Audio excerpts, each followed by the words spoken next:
नमस्कार। आकाशवाणी से प्रस्तुत है समाचार प्रभात।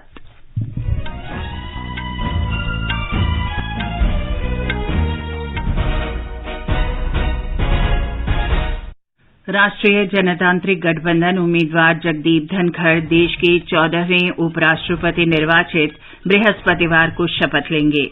प्रधानमंत्री नरेंद्र मोदी आज नई दिल्ली में नीति आयोग की 7वीं शासी परिषद की बैठक की अध्यक्षता करेंगे।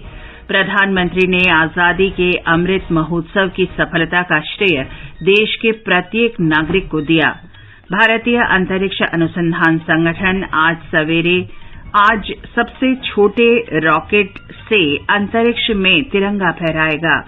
कृषि और प्रसंस्कृत खाद्य उत्पादों के निर्यात में वर्तमान वित्तीय वर्ष की पहली तिमाही में 31% वृद्धि। प्रवर्तन निदेशालय ने शिवसेना सांसद संजय राउत की पत्नी वर्षा राउत से पात्रा चौल पुनर्विकास घोटाले में 9 घंटे तक पूछताछ की। अफगानिस्तान में काबुल में हुए बम विस्फोट से कम 8 लोगों की मौत, 22 घायल। राष्ट्रमंडल खेलों में पहलवान रवि दहिया, विनेश फोगाट और नवीन ने स्वर्ण पदक जीते। पैरा टेबल टेनिस में भाविना पटेल ने भी स्वर्ण जीता। और क्रिकेट में 5 मैचों की T20 श्रृंखला के चौथे मैच में भारत ने वेस्टइंडीज को 59 रन से हराकर 3-1 से बढ़त प्राप्त की।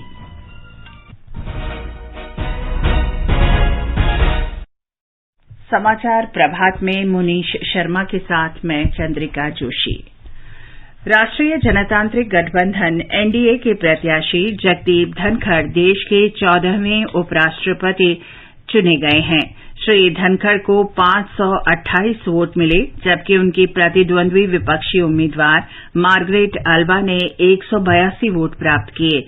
श्री धनखड़ ने कल हुए उपराष्ट्रपति चुनाव में कुल पड़े वैध मतों में से 72.8% वोटों के साथ शानदार जीत हासिल की। उपराष्ट्रपति पद के लिए पिछले 6 चुनावों में श्री धनखड़ का जीत का अंतर सबसे अधिक रहा। श्री धनखड़ बृहस्पतिवार को पद की शपथ लेंगे। मौजूदा उपराष्ट्रपति एम वेंकैया नायडू का कार्यकाल बुधवार को समाप्त होगा। श्री धनखड़ को राज्यसभा का पदेन सभापति नियुक्त किया जाएगा। राष्ट्रपति द्रौपदी मुर्मू, उपराष्ट्रपति एम वेंकैया नायडू, प्रधानमंत्री नरेंद्र मोदी और अनेक केंद्रीय मंत्रियों और अन्य नेताओं ने उपराष्ट्रपति चुनाव में जीत पर श्री धनखड़ को बधाई दी है। राष्ट्रपति श्रीमती मुर्मू ने कहा कि श्री धनखड़ के सार्वजनिक जीवन के लंबे और समृद्ध अनुभव का देश को लाभ मिलेगा। उपराष्ट्रपति एम वेंकैया नायडू ने कहा कि देश को जगदीप धनखड़ के लंबे अनुभव और कानूनी विशेषज्ञता का बहुत लाभ होगा। प्रधानमंत्री नरेंद्र मोदी ने उपराष्ट्रपति चुनाव के तुरंत बाद निर्वाचित उपराष्ट्रपति से दिल्ली में उनके निवास पर भेंट की और शुभकामनाएं दी। गृह मंत्री अमित शाह ने कहा कि यह समूचे देश के लिए खुशी की बात है कि एक किसान का बेटा देश का उपराष्ट्रपति चुना गया है। उन्होंने श्री धनखड़ को समर्थन देने के लिए एनडीए के सहयोगी दलों और अन्य पार्टियों के सांसदों के प्रति आभार व्यक्त किया। रक्षा मंत्री राजनाथ सिंह ने भी श्री धनखड़ को बधाई दी और कहा कि उनके लंबे अनुभव और जनसाधारण से जुड़े मुद्दों की गहरी समझ से देश को लाभ होगा। प्रधानमंत्री नरेंद्र मोदी आज राष्ट्रपति भवन स्थित सांस्कृतिक केंद्र में नीति आयोग की शासी परिषद की 7वीं बैठक की अध्यक्षता करेंगे। बैठक में केंद्र तथा राज्यों और केंद्र शासित प्रदेशों के बीच सहयोग और समन्वय बढ़ाने पर विचार विमर्श किया जाएगा। फसल विविधीकरण तथा तिलहन, दलहन और अन्य कृषि उत्पादों में आत्मनिर्भरता प्राप्त करने, राष्ट्रीय शिक्षा नीति के कार्यान्वयन और शहरी प्रशासन का विषय भी बैठक के एजेंडे में शामिल है। शासी परिषद हर विषय पर कार्य योजना और कार्रवाई योजना को अंतिम रूप देगी। एक रिपोर्ट। जुलाई 2019 के बाद से नीति आयोग की शासी परिषद की यह पहली प्रत्यक्ष बैठक होगी। यह परिषद राज्यों और केंद्र शासित प्रदेशों की सक्रिय भागीदारी के साथ राष्ट्रीय प्राथमिकताओं और रणनीतियों के बारे में साझा दृष्टिकोण विकसित करने वाली प्रमुख संस्था है। यह परिषद अंतर क्षेत्रीय, अंतर विभागीय और संघीय मुद्दों पर चर्चा करने का एक मंच प्रदान करता है। बैठक की कार्यसूची में फसल विविधीकरण और तिलहन, दलहन तथा कृषि समुदाय के आत्मनिर्भर बनने, राष्ट्रीय शिक्षा नीति का कार्यान्वयन और शहरी शासन शामिल है। है। यह परिषद प्रत्येक विषय पर परिणाम आधारित कार्य योजना को अंतिम रूप देने का प्रयास करेगी। दीपेंद्र कुमार, आकाशवाणी समाचार, दिल्ली।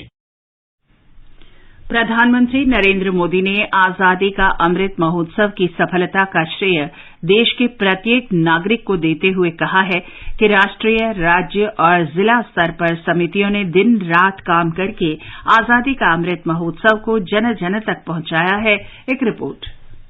कल नई दिल्ली में आजादी का अमृत महोत्सव से संबंधित राष्ट्रीय समिति की तीसरी बैठक को संबोधित करते हुए प्रधानमंत्री नरेंद्र मोदी ने कहा कि आजादी का अमृत महोत्सव में निहित भावना इस अभियान का मूल मंत्र है। जनजातीय स्वतंत्रता सेनानियों के योगदान पर प्रकाश डालते हुए प्रधानमंत्री ने कहा कि हमें स्थानीय जनजातीय संग्रहालय बनाकर उन्हें श्रद्धांजलि अर्पित करनी चाहिए। उन्होंने सुझाव दिया कि सीमावर्ती गांव कार्यक्रम में युवाओं को शामिल किया जाना चाहिए और उन्हें देश की सीमाओं पर रहने वाले लोगों के जीवन से परिचित कराया जाना चाहिए। समिति के सदस्यों ने आजादी का अमृत महोत्सव के आयोजन के लिए प्रधानमंत्री का आभार व्यक्त किया। गृह मंत्री अमित शाह ने आजादी का अमृत महोत्सव की राष्ट्रीय समिति की तीसरी बैठक में सदस्यों का स्वागत किया। समिति के सचिव गोविंद मोहन ने कहा कि आजादी का अमृत महोत्सव के अंतर्गत जन भागीदारी महत्वपूर्ण रही है और समग्र सामाजिक दृष्टिकोण की बदौलत ये कार्यक्रम देश के कोने कोने तक पहुंचा है। समाचार कक्ष से फरहत नाज। भारतीय अंतरिक्ष अनुसंधान संगठन इसरो आज अंतरिक्ष में तिरंगा फहराने के लिए अपना सबसे छोटा वाणिज्यिक रॉकेट छोड़ेगा। ये प्रक्षेपण सवेरे 9:18 पर श्रीहरिकोटा में सतीश धवन अंतरिक्ष केंद्र से किया जाएगा। इसके माध्यम से अर्थ ऑब्जर्वर उपग्रह EOS-02 और एक अन्य उपग्रह आजादी सैट पृथ्वी की कक्षा में भेजा जाएगा। इसरो के अध्यक्ष एस सोमनाथ ने नए उपग्रह को परिवर्तनकारी बताते हुए कहा कि इस अभियान से छोटे उपग्रहों के बाजार में भारत की उपस्थिति दर्ज होगी। आजादी सेट में 75 पेलोड लगे हैं और इसे देश के सरकारी विद्यालयों की 750 छात्राओं ने तैयार किया है। स्पेस किड्स इंडिया की संस्थापक श्रीमती केसन ने बताया कि छात्राओं के लिए इस कार्यक्रम में भागीदारी एक बहुत ही महत्वपूर्ण अवसर है। देश भर के डाकघर स्वतंत्रता दिवस से पहले सभी अवकाश के दिनों में खुले रहेंगे। हर घर तिरंगा अभियान के अंतर्गत सभी डाकघरों से राष्ट्रीय ध्वज खरीदे जा सकते हैं। संचार मंत्रालय ने कहा है कि 7, 9 और 14 अगस्त को सभी डाकघरों में राष्ट्रीय ध्वज की बिक्री के लिए विशेष प्रबंध किए गए हैं। अब हर घर की छत पर शान से फहरेगा तिरंगा। गुनगुनाए जाएंगे नव विकास के गीत। आन बान शान का प्रतीक राष्ट्रध्वज तिरंगा। आइए आजादी के अमृत महोत्सव के पावन अवसर पर इस स्वाधीनता दिवस हर घर फहराते हैं तिरंगा और लेते हैं भव्य और सशक्त भारत के निर्माण का संकल्प। आइए हर घर फहराएं तिरंगा।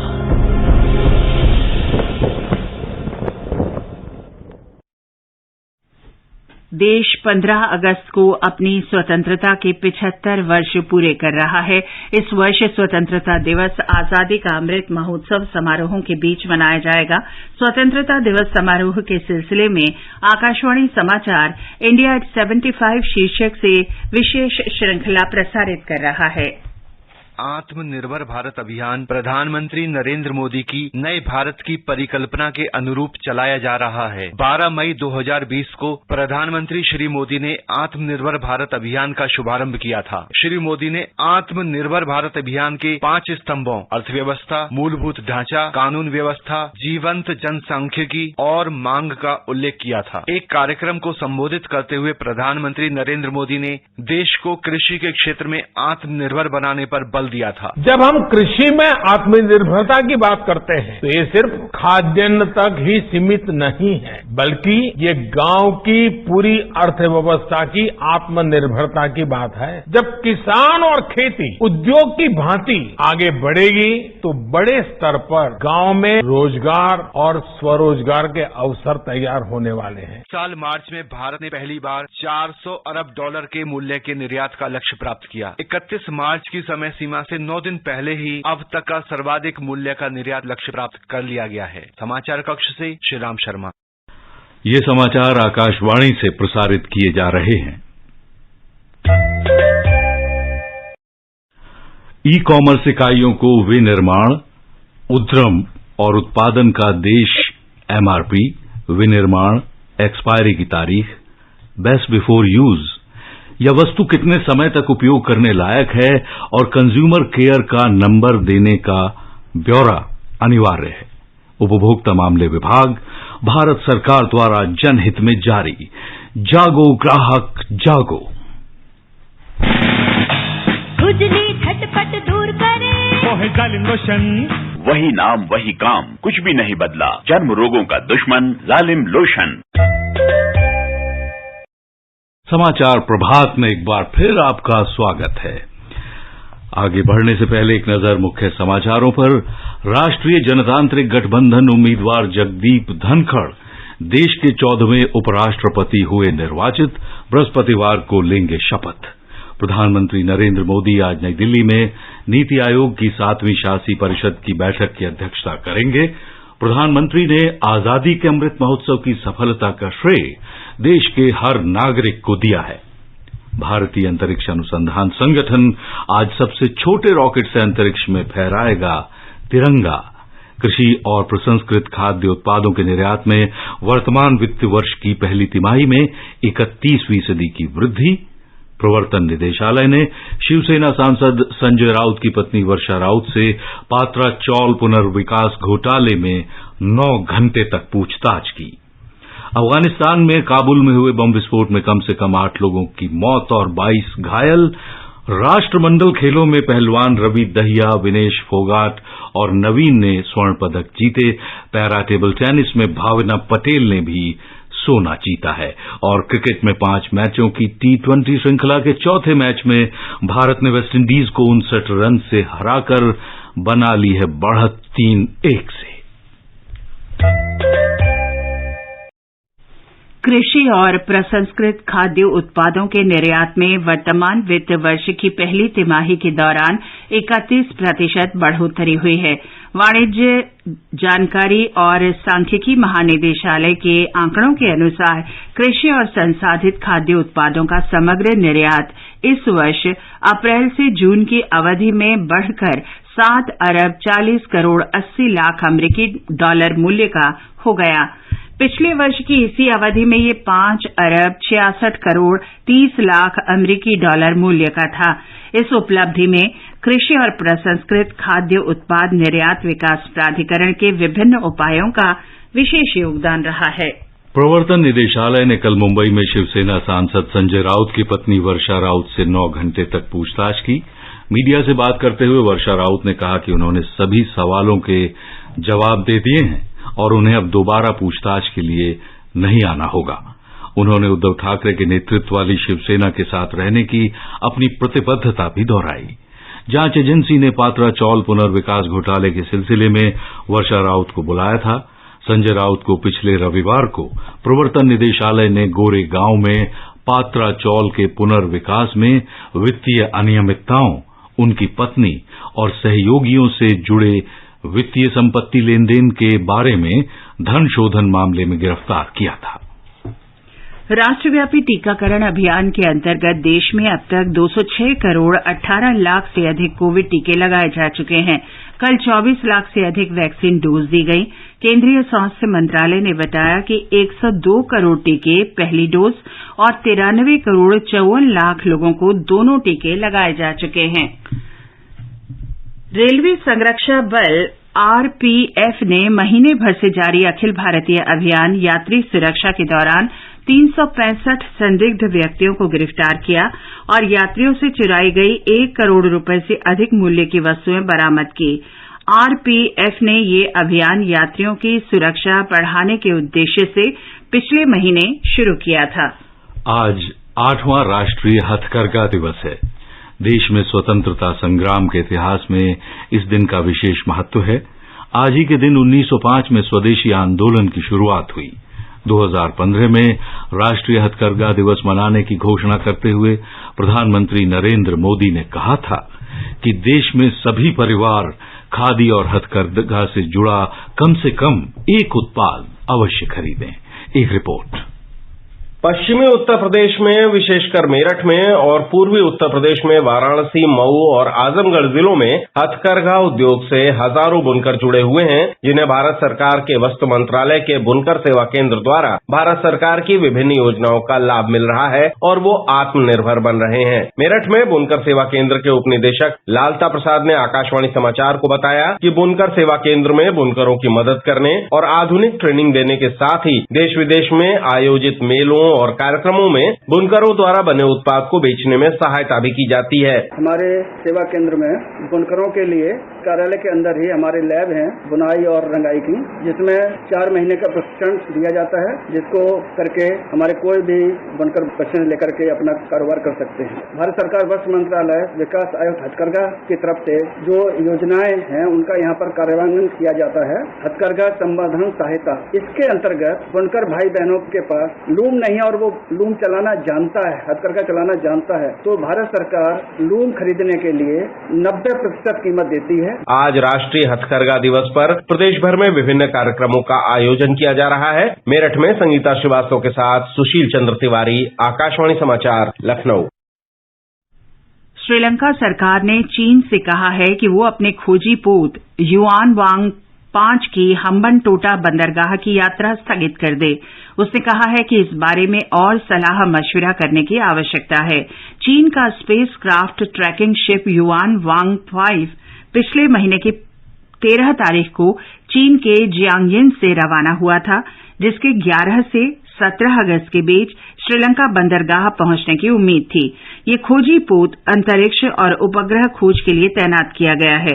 इसका लक्ष्य उपग्रहों पर निगरानी और नियंत्रण रखना तथा अगस्त और सितंबर के दौरान हिंद महासागर क्षेत्र में अन्वेषण करना है।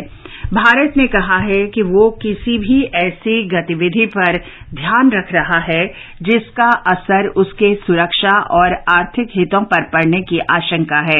विदेश मंत्रालय के प्रवक्ता अरिंदम बागची ने कहा कि भारत सरकार को अगस्त में हम्बनटोटा बंदरगाह पर इस पोत के पहुंचने की खबर मिली है। अफगानिस्तान की राजधानी काबुल में हुए एक बम विस्फोट में कम से कम 8 लोगों की मौत हो गई और 22 घायल हुए। ये विस्फोट शहर के पश्चिम में एक शिया बहुल इलाके में हुआ। पिछले 2 दिन में ये दूसरा हमला रहा। आतंकी संगठन इस्लामिक स्टेट ने हमले की जिम्मेदारी ले ली है। इससे पहले शुक्रवार को भी काबुल में हुए विस्फोट में कम से कम 18 लोग घायल हो गए थे। भारत ने वेस्टइंडीज को चौथे 2020 अंतर्राष्ट्रीय क्रिकेट मैच में हराकर 5 मैचों की श्रृंखला में 3-1 की अजेय बढ़त बना ली है। फ्लोरिडा में कल खेले गए मैच में भारत ने वेस्टइंडीज को 59 रन से पराजित किया। 5वां और अंतिम मुकाबला भारतीय समयानुसार आज रात 8 बजे फ्लोरिडा के लॉडरहिल में खेला जाएगा। बर्मिंघम राष्ट्रमंडल खेलों की खबरों के साथ हैं खेल डेस्क से नवीन सक्सेना।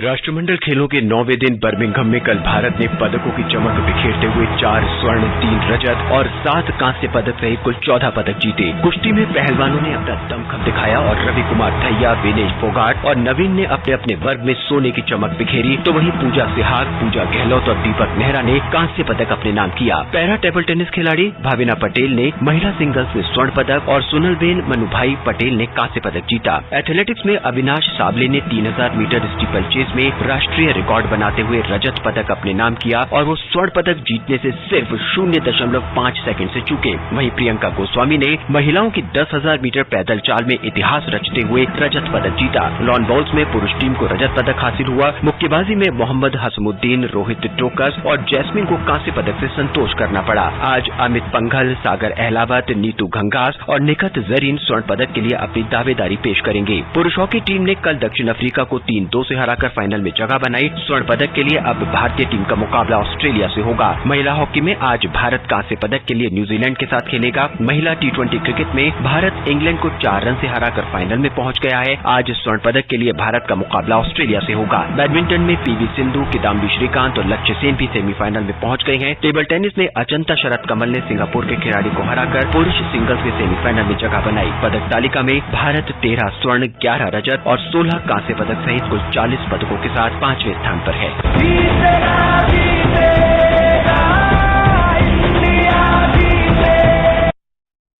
प्रधानमंत्री नरेंद्र मोदी ने भारत की लॉन बॉल पुरुष टीम के खिलाड़ियों सुनील बहादुर, नवनीत सिंह, चंदन कुमार सिंह और दिनेश कुमार को राष्ट्रमंडल खेलों में रजत पदक जीतने पर बधाई दी है।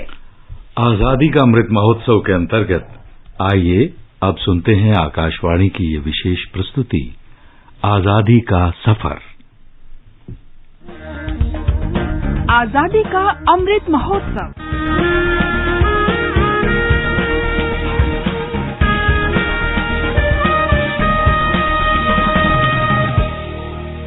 आजादी का सफर आकाशवाणी समाचार के संग एक राष्ट्र का उदय, भारत का गौरवशाली स्वतंत्रता संग्राम आधुनिक विश्व के अब तक के सबसे महानतम संघर्षों में एक है। आकाशवाणी समाचार आपके लिए प्रतिदिन लेकर आता है इस संघर्ष की एक झलक।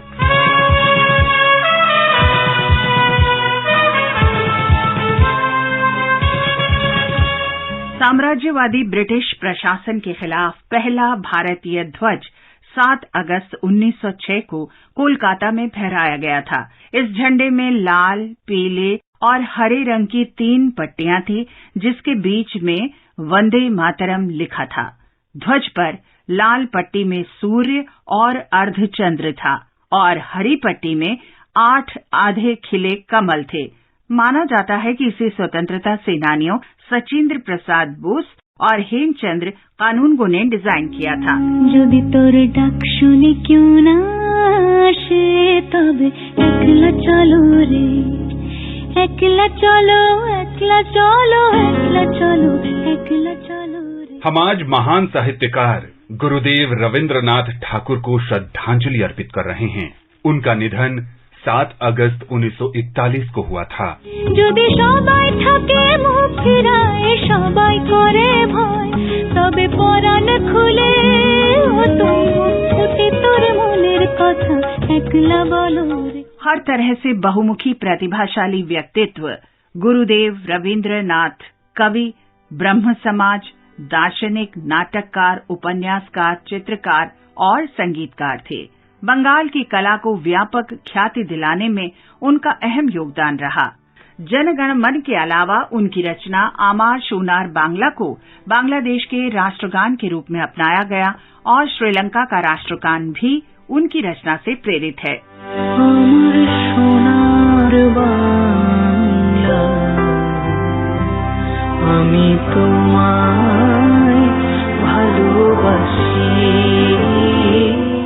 गुरुदेव ने अपने प्रेरक गीतों के माध्यम से भारतीय राष्ट्रवादियों का समर्थन किया और सार्वजनिक रूप से साम्राज्यवाद की आलोचना की। 1905 में बंगाल के विभाजन के दौरान रविंद्रनाथ ने स्वदेशी आंदोलन को सक्रिय नेतृत्व प्रदान किया, जिसमें ब्रिटिश सामान के बहिष्कार और स्वदेशी उत्पादों को बढ़ावा देने का आह्वान किया गया था। बांग्लार माटी, बांग्लार जल, बांग्लार वायु, बांग्लार फल, पूर्ण हो, पूर्ण हो, पूर्ण हो। रविंद्रनाथ ने बंगाल की जनता को एकजुट करने के लिए बांग्लार माटी बांग्लार जोल गीत लिखा था। 1915 में उन्होंने ब्रिटिश क्राउन से नाइटहुड प्राप्त किया, जिसे उन्होंने जलियांवाला बाग में नरसंहार के विरोध में वापस लौटा दिया। उन्होंने कहा था, जब अंग्रेज भारतीयों को इंसान भी नहीं मानते तो नाइटहुड का मेरे लिए कोई मतलब नहीं। रविंद्रनाथ ने उस शिक्षा प्रणाली की भी आलोचना की जो अंग्रेजों ने भारत पर थोपी थी। शिक्षा में सुधार समाज और राष्ट्र के निर्माण के लिए उनके मिशन की आधारशिला बन गया और इस उद्देश्य की प्राप्ति के लिए गुरुदेव ने 1921 में शांति निकेतन में विश्व भारती विश्वविद्यालय की स्थापना की। আমাদের শান্তি নিকেতন ছেদে সব হতে আপন, আমাদের সব হতে আপন, আমাদের শান্তি নিকেতন। गुरुदेव रविंद्रनाथ ठाकुर ने 7 अगस्त 1941 को कोलकाता में अंतिम सांस ली। रविंद्रनाथ ने बंगाली साहित्य को एक नई पहचान दी और इतिहास के पन्नों पर अमिट छाप छोड़ी। गुरुदेव को समर्पित 5 संग्रहालय हैं। इनमें से 3 भारत में जबकि 2 बांग्लादेश में हैं। संग्रहालयों में उनकी प्रसिद्ध रचनाएं हैं और हर वर्ष लाखों लोग उन्हें देखने आते हैं। आकाशवाणी समाचार की ओर से महान भारतीय गुरुदेव रविंद्रनाथ को हमारा नमन।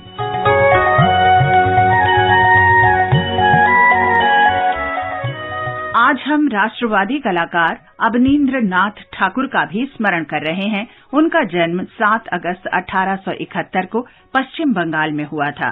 रविंद्रनाथ ठाकुर के भतीजे अवनींद्रनाथ भारतीय कला में स्वदेशी मूल्यों के पहले प्रमुख समर्थक थे। अवनींद्रनाथ ने भारतीय कलाकारों पर अंग्रेजी प्रभाव का मुकाबला करने के लिए Indian society of oriental art और बंगाल स्कूल ऑफ आर्ट बनाया। उन्होंने भारतीय पारंपरिक कला पर विशेष बल दिया। उनका मानना था कि भारतीय कला और उसके कला रूपों ने भौतिकवाद पर जोर देने वाले पश्चिम के विपरीत आध्यात्मिकता को महत्व दिया। मुगल चित्रों और राजपुताना चित्रों के आधुनिकीकरण के उनके विचार ने आखिरकार आधुनिक भारतीय चित्रकला को जन्म दिया। उनके उल्लेखनीय चित्रों में गणेश जननी, भारत माता और बुद्ध के विजय शामिल हैं। 5 दिसंबर 1951 को महान राष्ट्रवादी अवनींद्रनाथ की मृत्यु हो गई। आकाशवाणी समाचार की ओर से इस महान राष्ट्रवादी को सादर नमन। इसके साथ ही आज की ये कड़ी यहीं संपन्न होती है। आकाशवाणी समाचार के साथ आजादी का सफर। कल फिर मिलेंगे एक नई कड़ी के साथ।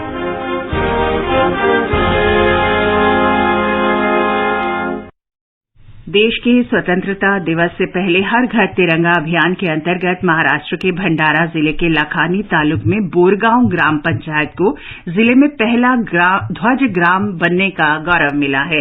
इस गांव के सभी घरों, सरकारी और अर्ध सरकारी कार्यालयों में राष्ट्रध्वज पहुंच गया है। बोरगांव ग्राम पंचायत में करीब 224 परिवार हैं। और मुनीश, अब आप बताएं कि आज के समाचार पत्रों में क्या विशेष है। चंद्रिका जी, मैं तो देख रहा हूं जो भी अखबार उठाता हूं सभी की एक ही सुर्खी है, उपराष्ट्रपति पद पर जगदीप धनखड़ की विजयी मुद्रा। और विजयी होने के बाद प्रसन्न मुद्रा में प्रधानमंत्री के साथ उनका चित्र छापा हिंदुस्तान ने और लिखा है 74% वोट मिले।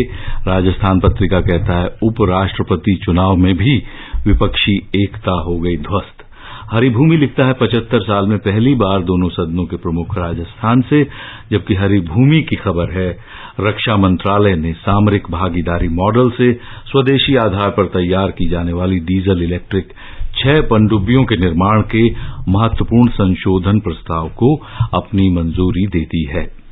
दिल्ली की आबकारी नीति पर महासंग्राम लिखता है नव भारत टाइम्स। जनसत्ता लिखता है आबकारी नीति में चूक पर उपराज्यपाल ने की कार्रवाई, दिल्ली में 2 आईएएस सहित 11 अधिकारी निलंबित। राष्ट्रमंडल खेलों में भारत के शानदार प्रदर्शन का समाचार पहले पृष्ठ पर छाया हुआ है। दैनिक ट्रिब्यून ने लिखा है कुश्ती का स्वर्णिम दांव जारी, पैदल चाल में प्रियंका की जीत की चर्चा भी अखबारों ने विस्तार से की है। राष्ट्रीय सहारा की खबर है कोरोना की रफ्तार बढ़ी, 7 राज्यों में केंद्र सरकार ने अलर्ट जारी कर कोविड उपयुक्त व्यवहार को बढ़ावा देने को कहा। दिल्ली में संक्रमण की दर 13.8। राजस्थान पत्रिका ने शिक्षा के लिए उड़ान शीर्षक से खबर दी है कोरोना के बाद विदेश में उच्च शिक्षा के लिए विद्यार्थियों की संख्या में एक बार फिर तेजी। और अंत में मुख्य समाचार एक बार फिर। राष्ट्रीय जनतांत्रिक गठबंधन उम्मीदवार जगदीप धनखड़ देश के 14वें उपराष्ट्रपति निर्वाचित बृहस्पतिवार को शपथ लेंगे। प्रधानमंत्री नरेंद्र मोदी आज नई दिल्ली में नीति आयोग की 7वीं शासी परिषद की बैठक की अध्यक्षता करेंगे। प्रधानमंत्री ने आजादी के अमृत महोत्सव की सफलता का श्रेय देश के प्रत्येक नागरिक को दिया। भारतीय अंतरिक्ष अनुसंधान संगठन आज सबसे छोटे रॉकेट से अंतरिक्ष में तिरंगा फहराएगा। कृषि और प्रसंस्कृत खाद्य उत्पादों के निर्यात में वर्तमान वित्त वर्ष की पहली तिमाही में 31% की वृद्धि प्रवर्तन निदेशालय ने शिवसेना सांसद संजय राउत की पत्नी वर्षा राउत से पात्रा चौल पुनर्विकास घोटाले में 9 घंटे तक पूछताछ की। अफगानिस्तान में काबुल में हुए बम विस्फोट में कम से कम 8 लोगों की मौत, 22 घायल। और राष्ट्रमंडल खेलों में पहलवान रवि दहिया, विनेश फोगाट और नवीन ने स्वर्ण पदक जीते। इसके साथ ही समाचार प्रभात का ये अंक